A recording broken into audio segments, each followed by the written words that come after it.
하나님의 주시는 약속의 말씀 요한복음 6장 말씀입니다. 요한복음 6장 11절 말씀부터 13절 말씀까지 함께 읽도록 합니다. 예수께서 떡을 가져 축사하신 후에 앉아있는 자들에게 나누어 주시고 물고기도 그렇게 그들의 원대로 주시니라. 그들이 배부른 후에 예수께서 제자들에게 이르시되 남은 조각을 거두고 버리는 것이 없게 하라 하심으로 이에 거두니 보리떡 5개로 먹고 남은 조각이 12바구니에 찼더라. 아멘. 지금은 예수님께서 이미 십자가에 돌아가시고 또 죽음의 권세를 이기시고 부활하시고 성천하여 하나님의 우편 보좌에 계시면서 우리의 예배를 받고 계십니다. 예수님께서 부활 성천하고 나서 예수님을 따라다녔던 제자들, 그 제자들의 생각 속에 어떤 것이 남아 있었을까요? 아마도 예수님과 함께 했던 그 시간들의 추억과 기억들이 많이 남아 있었을 겁니다. 베드로를 생각한다면 이웃집에서 닭이 우는 모습을 보게 되면 베드로는 예수님이 생각이 났을 겁니다. 그날 밤에 예수님을 모른다고 부인했던 자신의 삶이 또 다시 한번 부끄러웠을 겁니다. 예수님의 제자들은 잔치집에 갔습니다. 그리고 그 집에서 포도주를 대접하는 것을 보면 예수님께서 물로 포도주를 만드셨던 기적 같은 사건이 기억에서 살아났을 겁니다. 그리고 그 예수님이 다시 보고 싶었을 겁니다. 그 중에서 바구니도 있었습니다. 베세다 들녘에서 말씀을 전하시고 많은 무리들이 모여있는 그곳에서 물고기와 보리떡이 가득히 들어있는 그 바구니를 들고 사람들에게 나누어 주고 또 남은 것을 보니 12광주리가 넘치도록 채워졌더라고 했습니다. 제자들은 바구니를 바라볼 때에 그때의 그 기억이 생생하게 살아났을 겁니다. 이 모든 기적적인 사건에 보여줬던 닭이든 포도주든 또는 바구니든 이 모든 것들은 예수님을 기억하는 데 강력한 힘을 더해주는 메신저가 될 수가 있었습니다. 특별히 바구니를 바라볼 때에 빌립과 안드레는 다른 사람들과는 다르게 특별한 느낌이 있었을 겁니다. 오늘 본문의 말씀은 오병이어의 기적의 이야기를 해주고 있습니다. 그것과 동시에 제자들이 예수님을 생각할 수 있는 중요한 메시지가 포함되어 있습니다. 6장 1절 2절을 한번 읽어볼까요? 그 후에 예수께서 디베랴의 갈릴리 바다 건너편으로 가시매 큰 무리가 따르니 이는 병자들에게 행하시는 표적을 보았음이러라. 큰 무리가 따랐다고 합니다. 누구를? 예수님을. 예수님을 큰 무리가 따랐습니다. 왜 따랐을까요? 생전에 보지 못했던 것을 예수님이 기적을 행하셨기 때문에, 기적 행하신 예수님을 보았기 때문에 그 인기가 대단했습니다. 그리고 많은 무리들은 어떻게 하든 간에 예수님을 따라다니면 나의 인생의 문제도 해결될 수 있다라고 하는 확신을 가지고 모든 걸 내팽개치고 예수님에게만 포커스를 하고 달려갔던 겁니다. 그래서 수많은 무리들이 거기에 모였습니다. 예수님께 행하신 기적 앞부분에 보시면 물로 포도주를 만든 잔치집의 사건이 있었죠. 왕의 신하를 고쳐준 기적 같은 하나님의 행하심도 있었지요. 또 베데스다 목가에서 38년이 되어서 고치지 못했던 여인의 병을 고쳐주신 기적도 있었습니다. 이걸 많은 무리들이 본 거예요. 그들이 보는 앞에서 일어난 기적들이었습니다. 그러니 그 기적을 보고 나서 그 비슷한 인생의 문제를 안고 살아가지 않는 사람이 어디 있습니까? 당신이 돈 걱정하면 나도 돈 걱정하고, 당신이 아프면 나도 걱정하는 게 세상의 삶이잖아요. 여기에 있는 모든 무리들은 비슷한 인생의 문제를 가지고 있었습니다.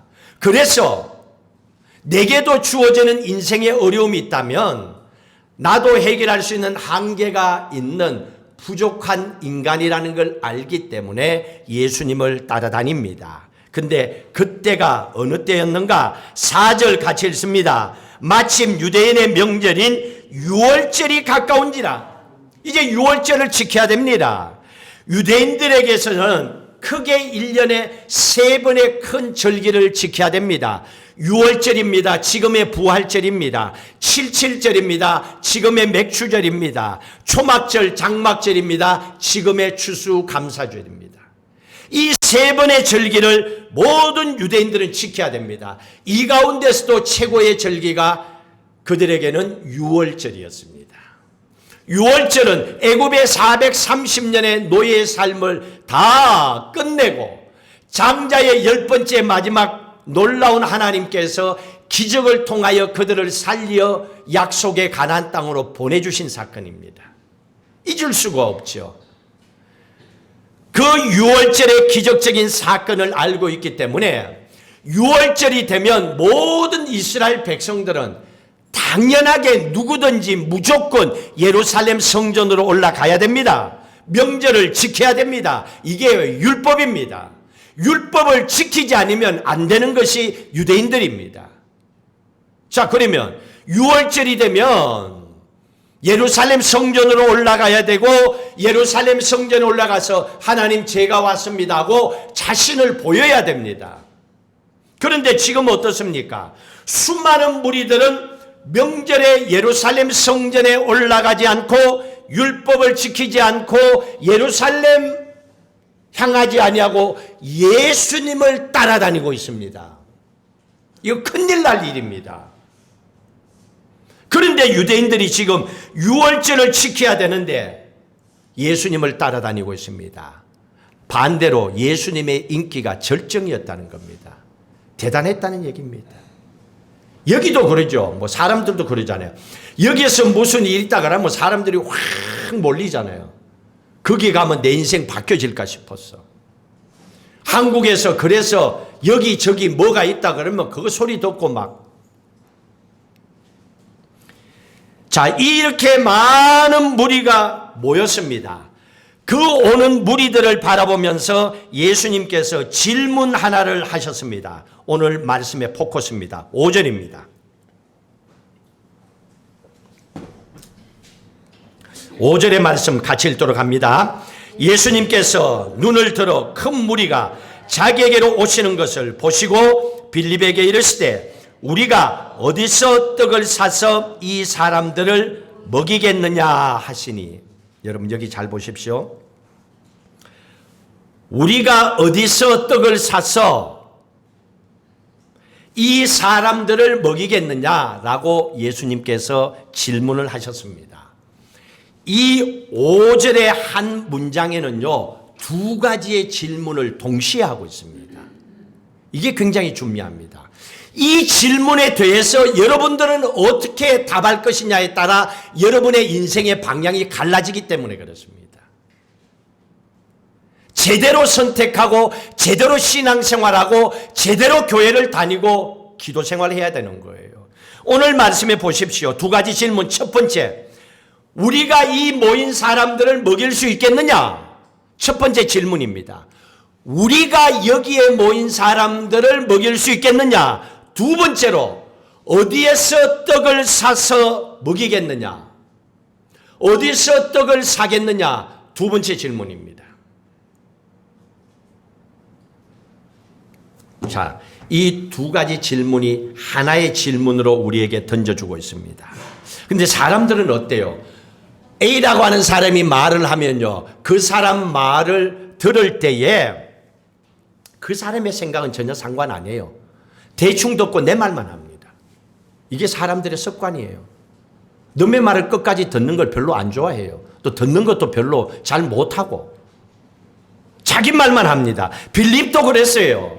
빌립도 예수님이 말씀을 하셨으면 이게 무슨 질문인지를 알고 답해야 되잖아요. 질문에 대해서 생각을 해보고 답해야지. 질문하자마자 지 생각을 답하면 뭐 하는 겁니까? 교회 이렇게 다니는 사람들 너무 많아요.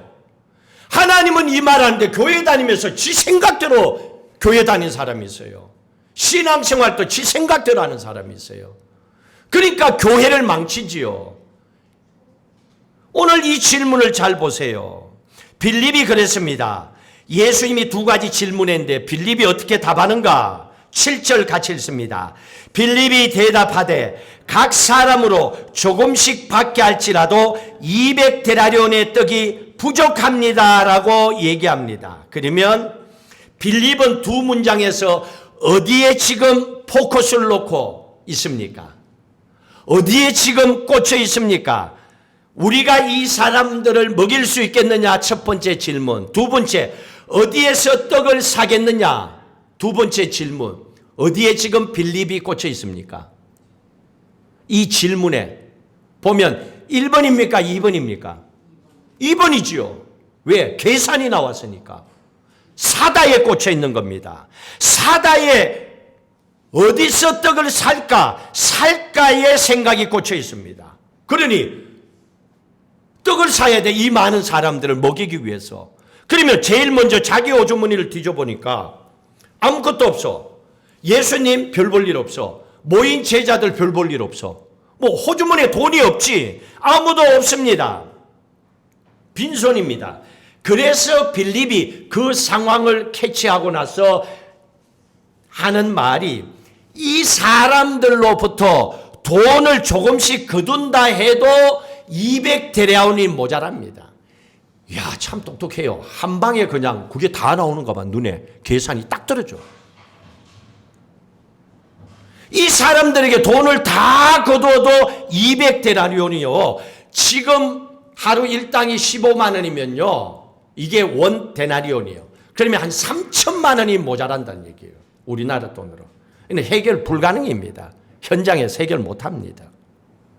빌립은 어디에서 살까? 사다에 포커스를 놓고 있습니다. 그러니까 이런 대답을 하죠.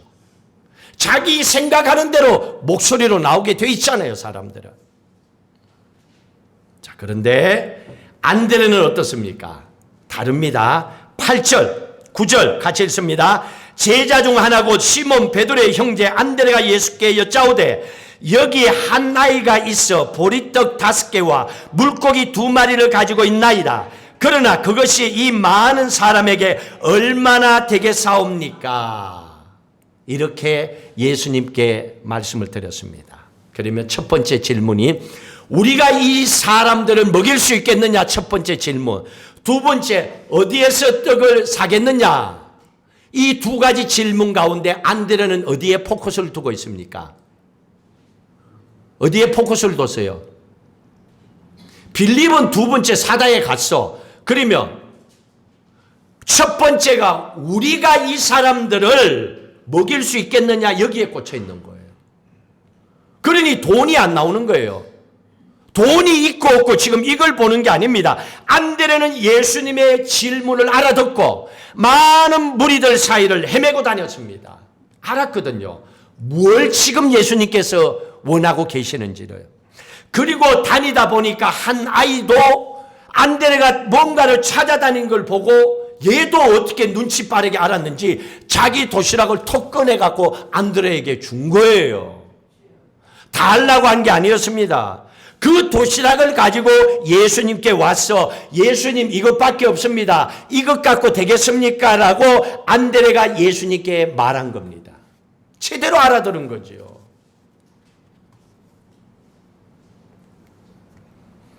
우리가 이 사람들을 먹일 수 있겠느냐?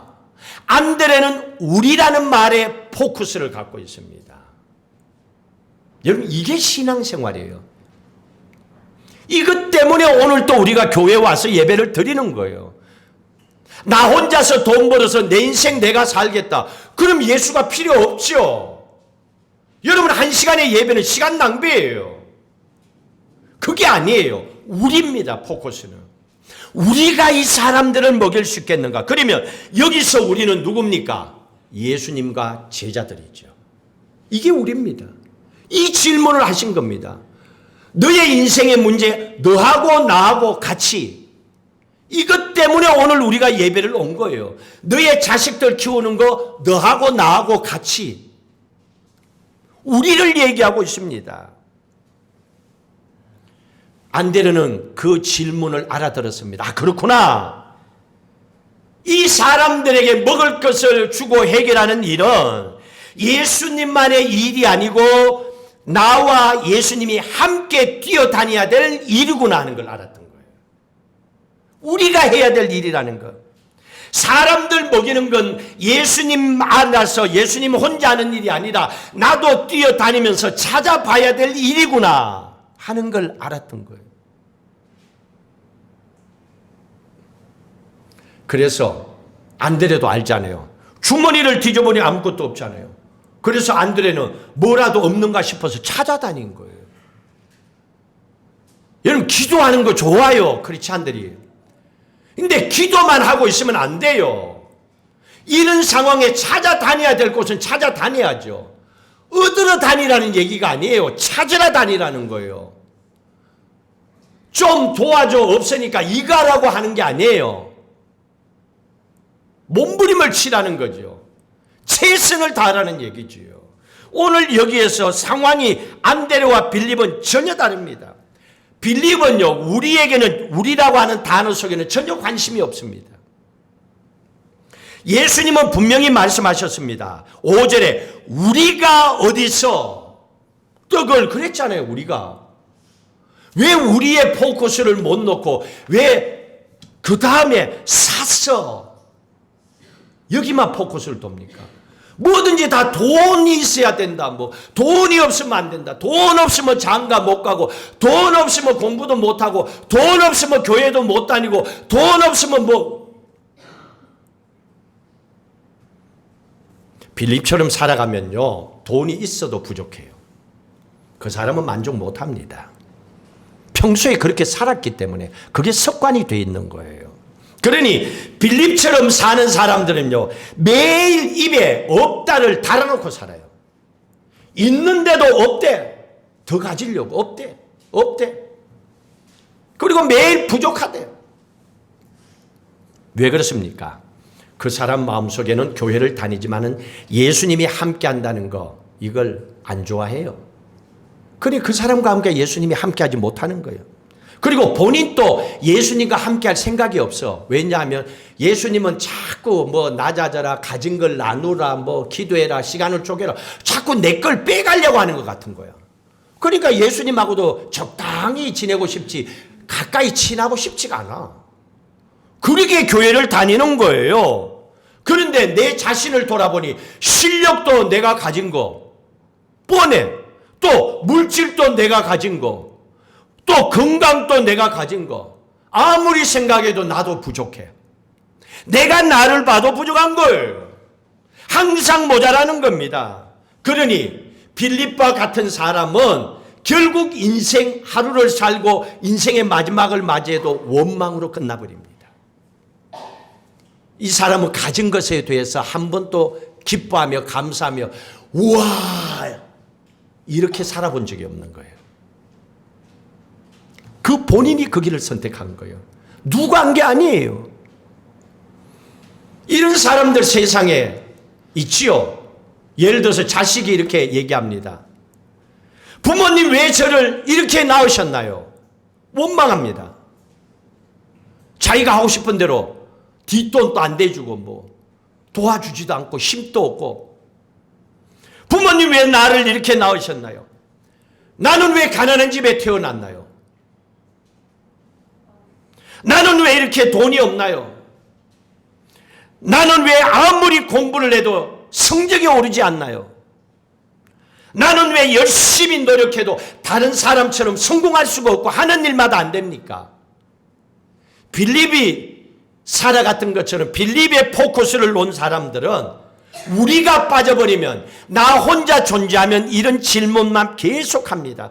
예수님도 없고 나도 없는 거예요. 교회를 다녀도 자기 혼자 왔다 갔다 하는 거예요. 기도를 해도 지 혼자 하고 가는 거예요.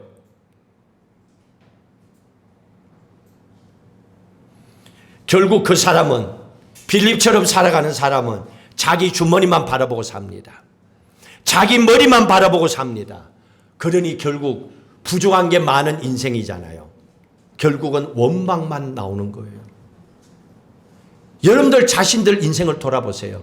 왜 교회를 다니면서도 신앙생활하면서도 왜 부족하다고 얘기하고 왜 원망만 하고 있는지, 빌립과 같이 인생의 포커스를 돈에다가 두고 있지 않는지, 세상에다가 두고 있지 않는지, 인생의 포커스를 어디에 두고 사는지를 한번 살펴보셔야지요. 똑같이 인생을 살아가는데 왜 내 인생이 그렇게 되지 않을까요? 그거는 누구의 탓도 아니지요. 그러나 안드레를 보십시오. 안드레는 우리의 포커스를 놓고 있습니다. 그래서 안드레는 내게 주어진 일에 대해서 최선을 다했습니다. 그리고 그걸 많든 적든 오병이어 떡 5개 물고기 2마리 아무것도 아니잖아요. 애 도시락인데. 근데 그걸 가지고 예수님께 온 거예요. 최선이었습니다. 왜 그랬을까요? 이 사람들을 먹이는 것은 나하고 주님이 함께 해야 하는 일이기 때문에, 우리가 해야 될 일이기 때문에, 그걸 믿었기 때문에 그 가진 최선의 것을 가져와서 예수님께 드리는 거예요. 그리고 나머지는 내가 할 수 없어. 내가 3천만 원 뭐 빌릴 수도 없고, 내가 뭐 빵을 줄 수도 없고, 그 나머지는 예수님께 맡기는 게 이게 믿음이에요. 여러분 그렇게 신앙생활하고 있습니까? 아니 예수님이 알아서 해주겠지. 교회 다니는데 내 스스로는 아무것도 하지 아니하고 그런 기대만 가지고 있다면 실수하고 있는 거죠. 열심히 그래서 뒤지고 다닌 겁니다. 그냥 말도 안 하고 뭐 찾아다닌 거예요. 점심시간이 됐으니까. 결과가 어떻게 됐습니까? 오늘 11절 12절에 이런 기적의 결과가 나타났잖아요. 예수님께서 보리떡 5개, 물고기 2마리, 한 어린아이의 도시락을 가져와서 축사하셨대요. 기도하셨대요. 하늘을 우러러. 왜? 이거는 기적이 아니고는 안 되니까. 기적은 하나님이 행하셔야 되니까. 세상에 일어날 수 없는 일이거든요. 그 순간에 놀라운 기적이 일어났잖아요. 그래서 그 떡과 물고기가 계속 나오고 제자들은 바구니에 담아서 많은 사람들에 나누어 주기에 바빴어요. 다 주고 나서도 남은 것이 12바구니가 되었다고 합니다. 이게 오늘 우리도 예수님과 함께 살아가야 된다는 걸 가르쳐주고 계십니다. 여러분 인생을 최선을 다해서 살아가고 계시잖아요. 그런데도 뭔가 부족한 걸 느끼잖아요. 그러면 포기하는 게 아니고 원망하는 게 아니고 누구를 타켓으로 해서 그게 아니에요. 여러분들이 최선을 다했지만은 배가 고파, 아쉬워, 부족해, 뭔가 더 채워져야 된다고 생각한다면 이건 내 손을 벗어난 겁니다. 그러면 주님께 맡겨야지요. 그냥 맡기면 안 됩니다. 실력이 부족하면 열심히 공부하고 그 다음 주님께 맡겨야 되는 거예요.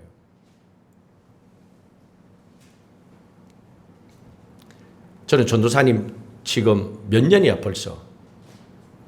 학교 교수님을 하시면서 교회 일 제가 전화할 때마다 오죽 많이 부를 때마다 와서 일하고 또 새벽에는 1시간 자고 1시간 또 플러신학대학원 공부를 하고 있어요. 그리고 1시간 자고 또 학교 가서 강의해야 돼. 이게 지금 몇 년째야. 원래 끝내려고 막 몸부림치거든요. 참, 제가 이렇게 옆에서 보면서도 야, 저게 최선이구나. 최선은요, 내가 할 만큼 하다가 치우는 게 최선 아니에요. 힘에 겹도록 이거는 오버했다. 힘든다 이거는. 이러다가는 큰일 나겠는데 그 정도로 했을 때가 최선이에요. 최선을 다하고 나서 그 다음 주님께 맡기는 거예요. 그렇게 공부하니까 플러신학대학원에서 장학금을 주지. 돈이 얼마인데 대학원 공부하는데. 대학원 아무나 공짜로 공부할 수 있어요? 참 제가 볼 땐 다행이라 생각 들어요. 왜냐하면 그 돈 나가면 와이프인 미니 사모님이 볼 때 뭐야 또 이렇게 또 그럴 수도 있잖아요. 아내 입장에서는 가정의 흐름을 아니까. 최선입니다. 능력이 부족하면 최선을 다하면 돼요. 내가 가진 최선. 할 수 있는 최선을 다하고 나서 그 다음은 주님께 맡기는 게 믿음이지요. 이거 어떻게 해야 됩니까, 주님? 어떻게 해야 됩니까? 저도 그런 마음으로 10년 동안의 성전 건축하고 오늘까지 지내왔어요. 재정적인 거, 돈 해결할 필요 없죠. 하나님께 맡기고 하나님 최선을 다해서 기도하고. 목사가 할 수 있는 게 뭐예요? 건물 지을 때 노가다하고 디모도 해주고 최선을 다하고 3년의 노동을 하고 그 나머지 시간에 하나님께서 채워주시는데 사람들에게 해결할 수가 없잖아요. 하나님께 맡겨야지. 하나님께 맡겼더니 하나님께서는 이렇게 큰 돈의 건축비도 은행에 다 갚게 해주시고 헌당 예배 드리게 하시고 올해는 또 하나님께서 장로님 권사님들 세워서 교회에 함께 일하도까지 해주시는 거 하나님의 은혜죠. 최선을 다했기 때문에 만약에 그 가운데서 목사인 내가 내 것 챙기고 살아왔다면 그건 최선이 아니지요. 하나님은 그걸 얘기하는 겁니다. 여러분 그렇게 최선을 다하셨어요? 그런데도 하나님이 나를 안 도와줍니까? 한번 돌아보라는 얘기입니다. 여러분의 최선을 다하고 나서 주님께 맡겼는데 하나님께서 그 일을 해결 안 해주시겠어요? 힘에 겹도록 기도하고 힘에 겹도록 노동하고 애쓰고 몸부림치는데 제자들이 예수님 부활 성천하시고 초대교회 지도자들이 되었습니다. 그리고 나서 생각했습니다. 예수님 부활 성천하고 하나님의 우편 보좌에 앉아 계시잖아요. 지금 자기들 옆에 없잖아요. 그런데도 이 제자들은요, 지금 나와 함께 예수님이 계신다는 믿음의 확신을 갖고 있었어요. 그게 임마누엘 하나님입니다. 마태복음 1장에 나온 임마누엘, 나와 함께 계시는 하나님. 지금 하나님은 이 일을 할 때에, 기도할 때에, 예배 드릴 때에, 사업할 때, 직장에서 일할 때, 자식과 대화할 때, 공부할 때 하나님은 나와 함께 하신다. 임마누엘로 함께 하신다는 걸 믿고 살아갔던 겁니다. 한 번도 나 혼자 일하고 있다고 생각하지 않았습니다. 그리고 주어진 제자들의 삶을 감당했던 겁니다. 우리도 이 제자들처럼 우리가 할 수 있는 일에 최선을 다하고, 그리고 주님이 지금 또 나와 함께 계시기 때문에 불가능하다고 사람들이 얘기하는 이 문제 하나님 해결해 주신다. 하나님이 함께 하시기 때문에 그렇게 선포하고 믿음으로 나갈 때 우리의 삶도 하나님 분명히 이기고 승리하고 해결하게 도와주실 줄로 믿습니다. 그 믿음을 가지라는 얘기입니다. 우리도 여기에서 최선을 다하라는 얘기입니다. 나는 물고기 2마리 그리고 보리떡 5개 부족하잖아요. 내가 뭘 하겠어? 그 부족한 존재로 내가 느껴질 수 있어요. 그리고 뭐 도시락을 사와서니 다 말라 비뚤어졌을 거 아니에요. 프레시하진 않을 거 아니에요. 말라 비뚤어진 딱딱한 그 보리떡, 냄새가 풍기는 물고기. 그렇지만은 예수님께서 함께 일하시면 이것도 기적 같은 풍성한 음식으로 바꿔놓으신다. 그걸 믿음으로 선포하고 살아간 거예요. 이게 제자들을 통하여 우리에게 주시는 말씀입니다. 이 하나님은 오늘 예배드리는 우리와도 변함없이 그렇게 함께 하겠다라고 말씀하시는 겁니다. 진짜 중요한 것은 우리가 어디에 신앙의 포커스를 두고 살아가느냐는 겁니다. 우리는 오늘 이 말씀을 통하여 이렇게 결단을 내려야 됩니다. 내가 능력 없음을 탓하면 안 됩니다.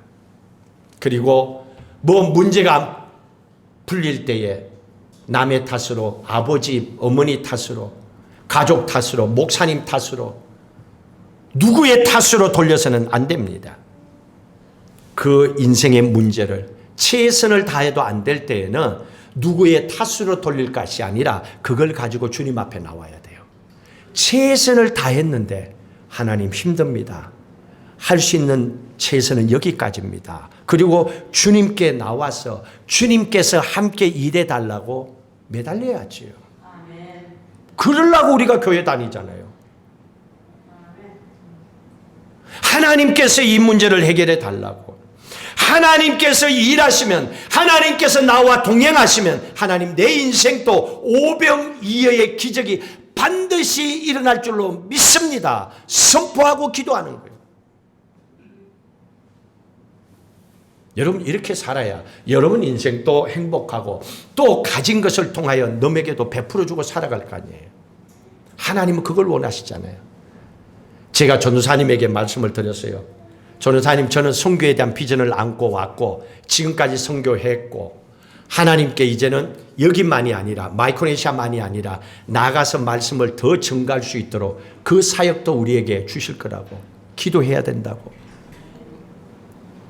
그러기 위해서는 교회가 함께 기도해야지요.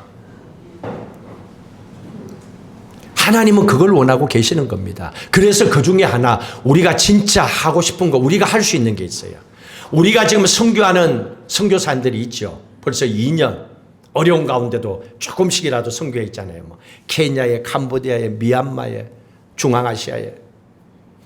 그 선교사님들 누군지도 잘 몰라요, 여러분들이. 근데 그 선교사님들이 괌까지 오려면 힘들어요. 오고는 쉽지. 내가 물어보면 늘 오고는 쉽대. 근데 올 수가 없어. 그분들에게 여기 오는 항공료는 굉장하거든. 근데 하나님께서 우리에게는 선교센터 숙소 해결했지요. 음식 먹는 거 교회와 우리 교인들이 마음만 모으면 여기서 음식 먹는 건 문제가 안 돼. 근데 항공료만 주면 돼. 그래서 제가 전사님이 얘기했어요. 이거 우리가 했으면 좋겠다. 1년에 한 번. 1년에 한 번이에요. 1년에 한 번이면 뭐 우리 항공료 뭐 얼마입니까? 500불 잡으면 되잖아요. 비쌀 때 안 오면 되니까. 500명 500불 잡으면 두 살이면 1000불이야. 혼자 하는 것도 아니야. 교인들 가운데서 마음의 은혜가 나는 한번 섬기고 싶다. 그럼 그분에게 선교사님에게 부부가 오실 거니까 두 사람이잖아. 한 분을 항공료를 성경금으로 드린다면 두 분이 와서 일주일에 이곳에서 함께 말씀 듣고 예배 드리고 갈 수 있다면 이것도 우리에게는 큰 소망이 아닐까. 또 성도들도 내 물질이 간 곳에는 분명히 기도가 가거든요. 그리고 하나님 기뻐하지 않을까.